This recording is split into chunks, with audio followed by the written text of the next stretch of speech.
Cinema industry వైపు వెళ్ళాలనుకుంటున్నారా? మీకు మేమున్నాం. వెంటనే కాల్ చేయండి. హాయ్ హలో నమస్తే, welcome back to Suman TV. ప్రస్తుతం మనతో పాటు ఉన్నారు motivational speaker, family counsellor, public speaker Rajani Ramma గారు. నమస్తే మ్యామ్. నమస్తే నవీన. మ్యామ్, మనం ఒక వీడియో చేసాం. ఏదైతే ఆర్జికేర్ హాస్పిటల్ ఉందో బేస్మెంట్లో సందీప్ ఘోష్ కొన్ని అన్ని పెట్టాడు, అక్కడ జరుగుతున్నటువంటి అక్రమాలు కానీ ఇవన్నీ సంబంధించిన పేపర్స్ కానీ డాక్యుమెంట్స్ ఇవన్నీ ఉన్నాయని. ఇప్పుడు మరొక న్యూస్ ఏంటంటే ఈ ఆర్జికేర్ హాస్పిటల్ ఒక గెస్ట్ హౌస్ కూడా ఉంది అనేది. అంటే ఆ హాస్పిటల్లో అసలు గెస్ట్ హౌస్ ఏంటి? ఇంకొకటి ఏంటంటే ఈ జరిగిన ఏదైతే అత్యాచారం జరిగిందో అది అక్కడ జరిగింది అనేది ఒక న్యూస్. ఇప్పుడు సెమినార్ హాల్ అన్నారు, మళ్ళీ డాక్టర్స్ రూమ్ అన్నారు, ప్రిన్సిపల్ రూమ్లో అని చెప్పేసి అన్నారు. నేను సందీప్ ఘోష్ భార్య సంగీత ఘోష్ కూడా వీడియో ఇచ్చిందని చెప్పారు. మరి ఇప్పుడు గెస్ట్ హౌస్లో జరిగిందని చెప్తున్నారు. ఏంటి మేడం అసలు? ఇది నిజమే. ఇప్పుడు ఇతనికి బేస్మెంట్ అని, తర్వాత అక్కడ ఫామ్ హౌసెస్ అని, లేకపోతే ఇంకో దగ్గర ఇంకొక ఫామ్ హౌస్ అని, తర్వాత ఈ రకరకాల స్పాట్లు ఉన్నాయి వీడికి. నేరాలు చేసేవాళ్ళు అలాగే పెట్టుకుంటారు కదా. వీడికి ఇప్పుడు ఆర్జీకర్ మెడికల్ కాలేజ్ హాస్పిటల్ ఏదైతే ఉందో అక్కడ ఎవరికీ తెలియని ఒక గెస్ట్ హౌస్ కూడా ఉందట. మరి అందులో ఆ గెస్ట్ హౌస్ ఎవరికి తెలియకుండా ఎందుకు ఉంది? ఒకవేళ తెలిసేమో అయితే అందులోకి ఎవరికి ఎంట్రీ లేదు. గతంలో ఏమేమైతే క్రైమ్స్ జరిగాయో, ఏమేమైతే అక్రమమైనటువంటి పనులు చేశారో అవన్నీ కూడా ఆ గెస్ట్ హౌస్ నుంచే జరిగాయని మనకు చెప్తున్నారు. ఓకే.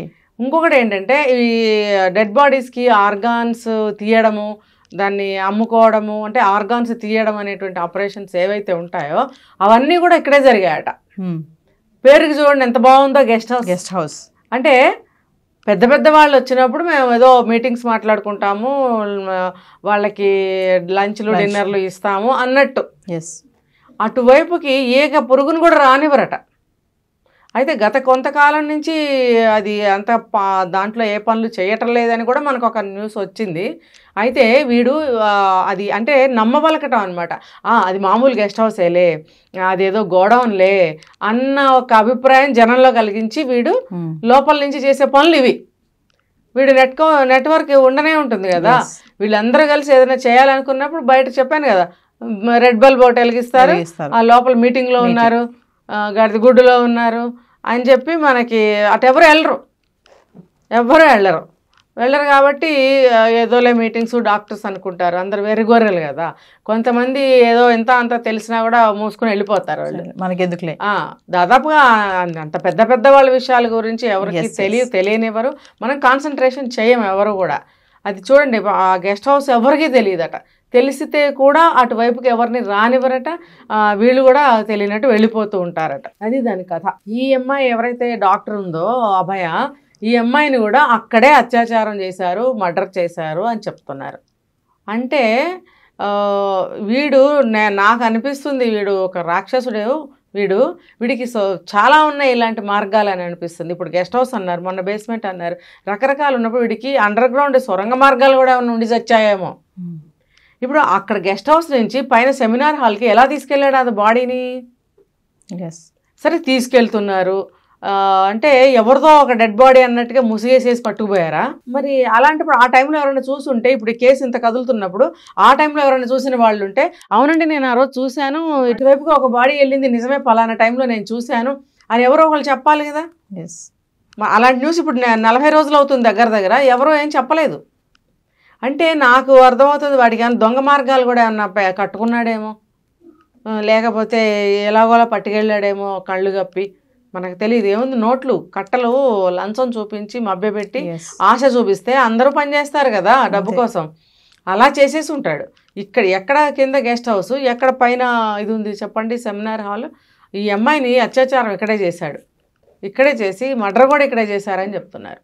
అంటే సంజయ్ రాయ్ కూడా ఇక్కడే చేశాడా? వాడు కాళ్ళు చేయడము, కొట్టడము, అది చేయడం, ఇది చేయడము, ఈ యావత్తు కాండ ఏదైతే ఉందో అదంతా అందరూ కలిసి అక్కడే చేసి కేవలం బాడీని అక్కడ పడేశారు. ఆమెకి చుట్టి ఉన్నటువంటి బెడ్షీట్ను కూడా వీళ్ళు లేకుండా చేసేసారు చివరికి. అది కనుక ఉంటే ఎన్నో ఆధారాలు దొరికిండేవి. ఎందుకంటే చాలా క్వశ్చన్స్ దాని మీద కూడా వచ్చాయి. తల్లిదండ్రులు కూడా అడిగారు అసలు ఈ బ్లూ కలర్ బెడ్షీట్ అనేది ఉండదు అసలు, మా అమ్మాయి గ్రీన్ కలర్ బెడ్షీట్ వాడుతుంది, ఇప్పుడు ఈ బెడ్షీట్ అసలు ఉండదు అని చెప్పి దాని మీద వచ్చాక దాని మీద అంత బయటికి ఎవరు చెప్పలేదు. ఆ లేడీ డాక్టర్ ఆ బ్యాగ్ లో పెట్టుకుంటుందంట బెడ్షీట్ ఎప్పుడు. మరి అది సరే, ఆ పెట్టుకున్న అటువంటి పరిస్థితుల్లో అమ్మాయి తీసి కప్పుకునేది ఉండదు కాబట్టి దాని సంగతి పక్కన పెడదాము. వీళ్ళు ఏదైతే తీసుకొచ్చి అంటే ఆ టైంలో గబగబా తీసుకొచ్చి ఏదో కప్పుతారు, కప్పినప్పుడు అది కూడా లేకుండా చేశారు.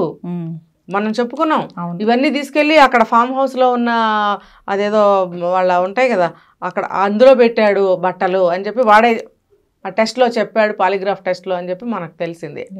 అంటే వీడు ఏ సాక్ష్యాలు లేకుండా అవన్నీ దాచేసి ఆ బాడీని తీసుకొచ్చి ఇక్కడ పెట్టి, ఇంకా మనకి కొన్ని తెలుస్తున్నాయి. ఆ పైన వాష్రూమ్ ఏదైతే ఉందో అక్కడ కొన్ని ఆధారాలు దొరికాయని కూడా చెప్తున్నారు, మనకి నెక్స్ట్ తెలుస్తాయి. రెనోవేషన్ చేసినటువంటి రూమ్ లో ఇంకా ఆధారాలు కొన్ని దొరికాయని చెప్తున్నారు. అంటే సిబిఐ వాళ్ళు కూడా మొదట్లో అంత అటెన్షన్ పే చేయలేదా ఈ కేసు మీద మనకు తెలీదు. ఇప్పుడు ఎలా బయటపడ్డాయి, అప్పుడు ఇంకా బాగా దొరికేవేమో, ఫ్రెష్ గా ఉంది 4 రోజుల క్రితం, ఇప్పుడు 1 నెల రోజులు పాతపడిపోయాయి అన్నీ కూడా. అయినా కూడా ఇప్పుడు ఏదో ఆధారం దొరికింది అని అన్నప్పుడు అప్పుడు ఇంకా ఎక్కువ దొరికిండేవి. వీళ్ళు మరి నెగ్లిజెన్సీయా లేకపోతే నిజంగానే అప్పుడు ఆధారాలు దొరకలేదా, ఇప్పుడు ఎలా దొరికాయి, ఇవన్నీ కూడా ప్రశ్నలే. సమాధానాలు మనకి తెలియాల్సి ఉంది ఇప్పుడు, ముందు ముందు రోజు ఒకటి ట్విస్ట్ వస్తూనే ఉంటుంది. 1 నెల రోజులు అయినప్పటికీ మేడం అది ఎక్కడ జరిగింది అనేది ఇప్పటికీ ఒక క్లారిటీ అయితే లేదు.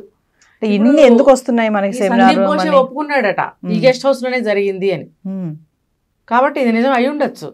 ఇప్పుడు అనుమానాలు కదా ఎంతకాలం ఎక్కడ జరిగిందని, అంటే ఇది మనకు తెలియదు గెస్ట్ హౌస్ అనేది. సో గెస్ట్ హౌస్లో జరిగి ఉండొచ్చు కూడా, దీని మీద అయితే ఎవరు అనుమానం పడరు కదా.